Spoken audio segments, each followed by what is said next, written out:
इस वक्त जो ताज़ा हालात हैं, आर्थिक चुनौतियां हैं, बजट इसको किस हद तक एड्रेस करने में कामयाब रहा है, इस बारे में बातचीत करने के लिए हमारे साथ मौजूद हैं दो खास मेहमान, finance secretary Shri TV Somanathan ji and जो दीपम सेक्रेटरी तुहिनकांत पांडे सर जी। आपका सीएनबीसी आवाज में बहुत बहुत स्वागत है sir. Thank you for joining us. Sir, सबसे पहला जो बजट से उम्मीद की जा रही थी कि जो मैन्युफैक्चरिंग और एम्प्लॉयमेंट, ये दो बड़े इशू थे जिसको इस बजट से एड्रेस करने की बड़ी उम्मीद की जा रही थी। आपको क्या लगता है ये बैंग ऑन टारगेट बजट है? जो जरूरत थी वो जरूरत इस बजट के जरिए पूरी हुई है? बिल्कुल ऐसा ही हुआ है। वी हैव हमने बहुत जोर दिया है एम्प्लॉयमेंट पर जी। और इसमें कई सारे स्कीम्स हैं जो रोजगार को प्रोत्साहित करेंगे और जिसमें निजी क्षेत्र और सरकार दोनों मिलकर स्किलिंग करने के प्रोविजंस हैं। तो मुझे लगता है कि इससे एम्प्लॉयमेंट पोटेंशियल देश में बहुत बढ़ेगा अगले 5 साल में। जो अभी हालात है, अनएम्प्लॉयमेंट रेट है, उसमें इन तमाम कदम जो उठाए गए हैं बजट में, उसमें कब तक इसका फर्क देखने को मिलेगा? जो देखिए, जो अनएम्प्लॉयमेंट रेट, आप कौन से आंकड़ा को आप अनएम्प्लॉयमेंट रेट मानते हैं ये मुझे पता नहीं, लेकिन सीएमआई का डेटा मैं नहीं मानता हूं कि वो एक्यूरेट है। वो एक टेलीफोन सर्वे है जिनसे पूछते हैं कि आपके पास रोजगार है कि नहीं, और वो सैम्पलिंग, वो सब, I don't think it's an accurate database, but any case इसका असर बिल्कुल पड़ेगा, लेकिन टाइम लगेगा। कोई टाइम बता सकते हैं सर? स्कीम का 5 साल का टाइम, 5 साल का टाइम है, उसका टाइम में तो असर पड़ेगा। इंडस्ट्री को भी उम्मीद थी कि जो कैपेक्स पर सरकार, जो कई सालों से सरकार का फोकस रहा है, वो इस बार भी दिखेगा। सरकार का फोकस रहा है, भले ही अलग से इस वाले बजट में अनाउंसमेंट नहीं हो, लेकिन इंटरिम बजट में आपने की है। तो उसका ओवरऑल जो है अब आने वाले दिनों में किस तरह से देखने को मिलेगा? इम्प्लीमेंटेशन के लिए आपके पास कभी जो एम्फेसिस था कैपिटल एक्सपेंडिचर पर, वो वैसे ही लागू है। जैसे इस साल भी ये 11,11 करोड़ का जो प्रावधान है, वो पिछले साल के एक्चुअल से 17% ज्यादा है जी। तो ये भी एक बहुत बड़ा इंक्रीज है। और ये भाषण में माननीय मंत्री ने ये भी जिक्र किया कि हम as a percentage of GDP तकरीबन इसी लेवल पर इंफ्रास्ट्रक्चर इन्वेस्टमेंट को हम मेंटेन करेंगे, इसका भी जिक्र है स्पीच में। तो इससे हमारे उद्देश्य तो बहुत साफ है कि हम इसी तरह कैपिटल एक्सपेंडिचर पर एम्फोसिस तो रहेगा ही। जो रेटिंग एजेंसियां हैं, उनके जो आप 9 सितंबर अक्टूबर में उनके साथ जो रेटिंग करती हैं, वो एक दबाव है या भारत को एक प्रूडेंट इकोनॉमी बनाने का प्रेशर है, या कहें एक दबाव है कि 4.9 रेटिंग एजेंसी का दबाव बिल्कुल हमारे पास, हमारे ऊपर नहीं है। मैं नहीं मानता हूं कि हम उनसे, मेरा कोई उम्मीद नहीं है जी रेटिंग एजेंसी से। उनका जो स्टैंडर्ड्स है वो डबल स्टैंडर्ड्स है। विकसित देशों का अगर उनका डेट टू जीडीपी है 250%, फिर भी AAA रहते हैं। उनका डेफिसिट 9, यूएस का डेफिसिट अभी 9% है, फिर भी वो AAA हैं। हम, उनका ग्रोथ रेट हमसे कम है, फिर भी वो AAA हैं। तो मेरा कोई उम्मीद नहीं है उनसे। हम हमारे देश के लिए ये अच्छा है इसलिए कर रहे हैं जी, क्योंकि बहुत बड़ा डेफिसिट रन करने से आपका बोरोइंग बढ़ता है, उससे जो ऋण का जो ब्याज होता है वो बजट में बहुत बड़ा भाग बन जाता है, जैसे कई राज्यों में हुआ है।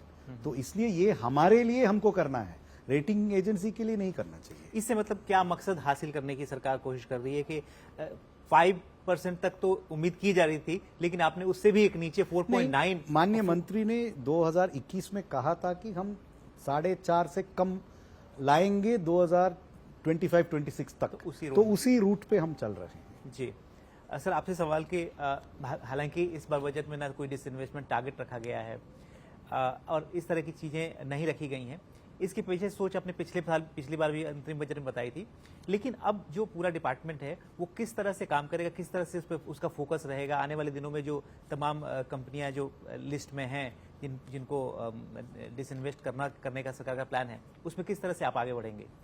जैसे जो पहले स्ट्रैटेजी इंटरिम बजट में किया गया था कि हम वैल्यू क्रिएशन स्ट्रैटेजी, जो हमारा मेन मकसद रहा है, हमारे जैसे 81 कंपनीज हैं जो लिस्टेड हैं, बैंक्स मिला दीजिए, पीएसबीज 12 पीएसबीज हैं, पब्लिक सेक्टर बैंक्स हैं, 4 पीएसआईसीज हैं, बाकी की आपकी कंपनियां हैं। तो ऐसे करके 82 हमारे जो लिस्टेड कंपनीज हैं और बैंक्स हैं, उनका मार्केट कैप जो 12 लाख करोड़ होता था 3 साल पहले, टोटल मार्केट कैप, वो आज 77 लाख करोड़ है।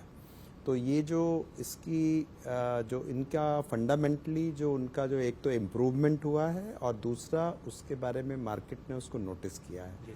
तीसरा जो कैपेक्स में ये गवर्नमेंट कैपेक्स जो 11.11 लाख करोड़ की बात है, उसके अलावा जो 3 लाख करोड़ का वो खुद अपने रिसोर्सेज से कैपेक्स करते हैं, वो और नई टेक्नोलॉजी नए प्रोजेक्ट्स में जाते हैं।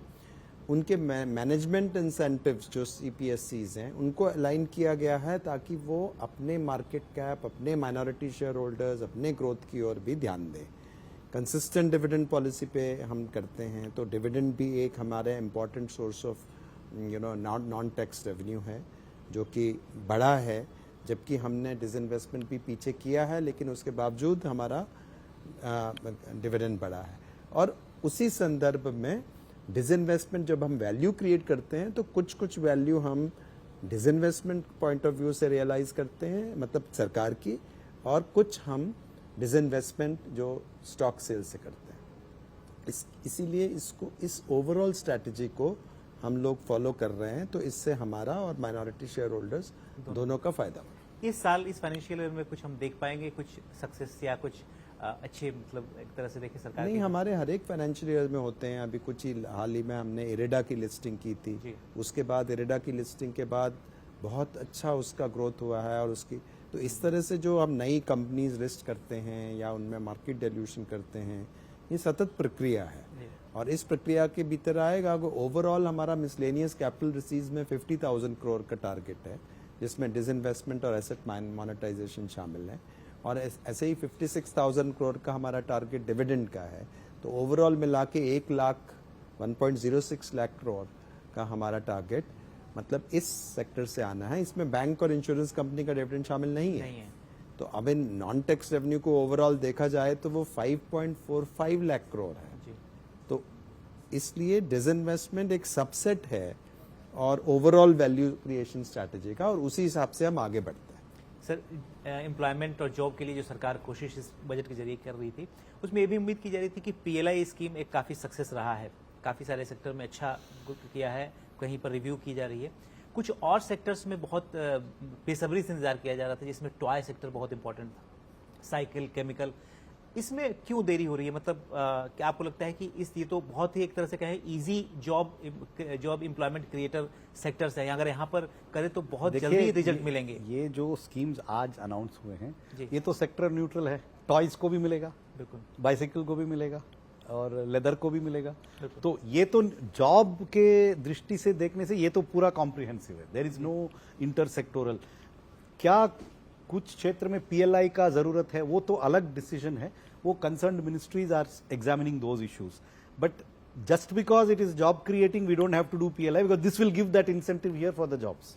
जी सर, एक और मुद्दा है, जैसे कि प्रधानमंत्री, मतलब ये मोर कॉम्प्रिहेंसिव है। जी, जो प्रपोजल था कि जॉब क्रिएशन के लिए कुछ 2-3 लेबर इंटेंसिव सेक्टर में PLI लेके आइए, उससे ये तो बहुत व्यापक है, ये तो हर क्षेत्र में जॉब क्रिएशन के लिए इंसेंटिव है। सर, जैसे कि आपने जो हाउसिंग, अर्बन हाउसिंग वाली स्कीम थी, उसको पिछले इंटरिम बजट में भी बताया गया था, उसके लिए अलग से कोई एलोकेशन नहीं एलोकेशन है बजट में, एलोकेशन कितना एलोकेशन है और क्या कंट्रोल्स होंगे सर? क्या जो subsidy, interest, subvention? Total cost of the scheme in 5 years will be 2,20,000 crore. We have made provisions this year, लेकिन उसका रूपरेखा क्या होगा वो हाउसिंग मिनिस्ट्री को तय करना होगा, वो अभी तक उसका अप्रूवल नहीं हुआ है। लेकिन उसमें जो PMAY में जो बेनिफिशियरी लेड कंस्ट्रक्शन कहते हैं, मतलब किसी का अपना जमीन है, उस जमीन पर वो मकान बना रहा है, उसका भी स्कीम है। कोई और है मिडिल क्लास या लोअर मिडिल क्लास का, जिनको लोन लेकर एक फ्लैट खरीदना है, उसका भी स्कीम होगा।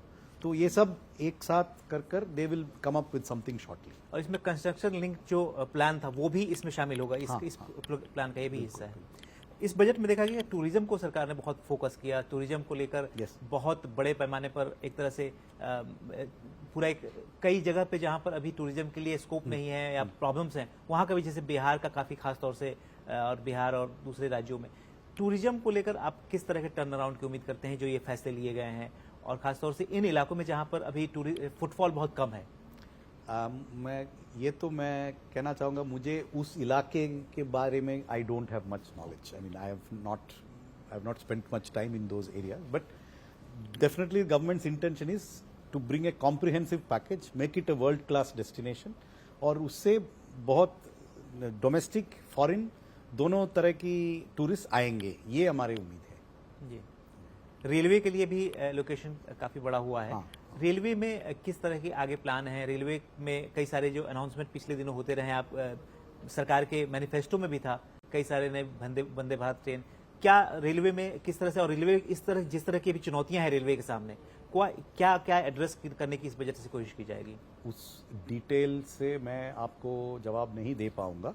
मैं इतना ही कहूंगा कि जो उनको जरूरत है और जो उन्होंने मांगा है कि हमें इतना प्रोविजन चाहिए ये सब करने के लिए, जो अप्रूव्ड प्रोग्राम्स और प्रोजेक्ट्स हैं, जो उन्होंने मांगा है वो पूरा दे दिया है. उसके उनको I mean what are the details of दो schemes, frankly I don't have the details with me today. Sir, आपसे कुछ स्पेसिफिक कंपनियों के, जैसे कि ये एसीआई काफी लंबे समय से चल रहा है, कुछ बैंकों का विवाद चल रही थी कि कुछ मतलब प्राइवेटाइज तो नहीं करना, लेकिन उसमें अमालगमेशन या फिर मर्जर जैसी स्थिति थी, ताकि बैंकों को और बेहतर बनाया जा सके. क्या रोड मैप है सर इन सब को लेकर इस साल? नहीं, बैंक मर्जर का तो ऐसा कोई प्लान नहीं है. तो बैंक का तो मर्जर हो चुका है, जो fresh merger public sector bank. नहीं, ऐसी कोई अभी योजना नहीं है. जहाँ तक दूसरी जो ट्रांजैक्शंस जो ऑनगोइंग हैं, उसमें निश्चय ही हम आगे बढ़ेंगे उसमें, और ऑनगोइंग को कंप्लीट करने की कोशिश करेंगे. जैसे कहते हैं कि टाइमिंग और ये वो थोड़ा डिपेंड करता है, इसमें बिडर का इंटरेस्ट है, और हमारे कुछ जो प्रक्रिया में जैसे लैंड एसेट्स हम अलग कंपनियां हमने की और उनको वो करना पड़ा, क्योंकि रियल एस्टेट जो है वो उसमें जुड़ा हुआ था, तो उसकी अलग डीमर्जर करके करना पड़ा. तो वो सब चीज़ें भी करने के बाद हम आगे बढ़ रहे हैं. रोड शो भी आपने पिछले दिनों किया था, तो काफी अच्छा रिस्पॉन्स मिला था. अब कोई आगे फिर से रोड शो करने का प्लान या कोई? रोड शोज हम तो स्पेसिफिकली करते हैं, करते रहते हैं. वो तो डिपेंड करता है डिफरेंट कंपनीज के बारे में. ये जेनेरिक रोड शोज हैं या नॉन डील रोड शोज हैं, वो आई थिंक वो होते रहते हैं. मतलब वो सतत प्रक्रिया है. वो एक स्पेसिफिक कंपनी का नाम करना कि किस में आएगा स्टॉक, वो तो वैसे भी नियमों के विरुद्ध है कि हम लोग किस में स्टॉक लाने वाले हैं. सबसे पहले हम स्टॉक एक्सचेंजेस को बताना होता है. जी, शुक्रिया सर. जो खासतौर से जो old pension scheme versus new pension scheme का जो विवाद शुरू हुआ था, इस बार चुनाव के बाद माना जा रहा था कि ओल्ड पेंशन स्कीम तो अब कोई डिमांड नहीं है उसकी, कोई एक तरह से उसको लेकर बहुत ज्यादा उत्सुकता भी नहीं है. लेकिन हाँ, न्यू पेंशन स्कीम से बहुत लोगों की उम्मीदें हैं, उसे और उसमें बेहतर वो प्रोडक्ट बन सके, उसके लिए सरकार क्या कर रही है? और जो माना जा रहा था कि उसमें जो पेंशन आफ्टर रिटायरमेंट जो पेंशन की रकम है वो बढ़ेगी या उसको बढ़ाने की सरकार कोशिश करेगी, उस दिशा में किस तरह का प्रयास चल रहा है अभी? जैसे बजट स्पीच में दिया गया है, उसके ऊपर काम तो चल रहा है. काफी प्रगति हुआ है. हमने कुछ ऑप्शंस एक्सप्लोर किए हुए हैं राज्य सरकारों के साथ और हमारे एम्प्लॉय एसोसिएशंस के साथ. बहुत सारे डिस्कशंस हुए हैं. We are making progress.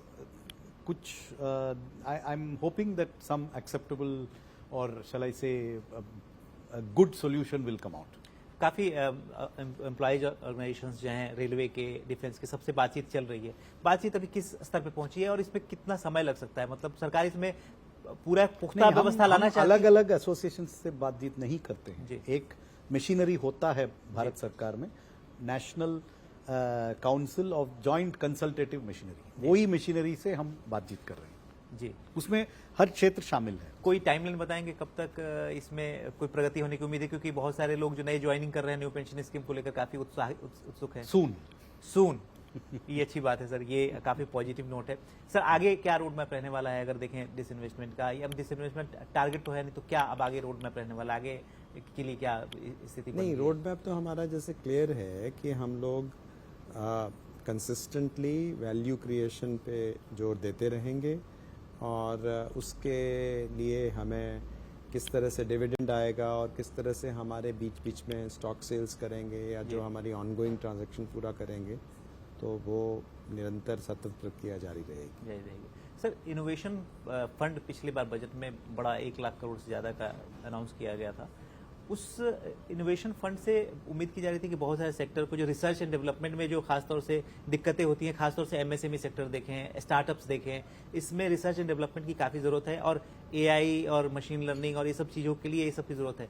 इसको बढ़ावा देने के लिए इस बार बजट में क्या, क्योंकि मैंने स्टार्टअप जैसे कोई शब्द बहुत ज़्यादा प्रोमिनेंटली सुने नहीं, हालांकि उनके लिए एंजल टैक्स खत्म किया गया है। 1 लाख करोड़ का अनाउंसमेंट हुआ इसी साल का था ना, जी। 24-25 उसी साल का बजट है अभी जी। और उसका प्रावधान भी, there are provisions for money for that and there is mention there about the अनुसंधान national research fund and this R&D fund, so it is very much in progress. तो उससे कैसे अगर किसी को कोई फायदा लेना हो, लाभ लेना हो कि नहीं, उससे MSME स्टार्टअप उसका फोकस नहीं है जी।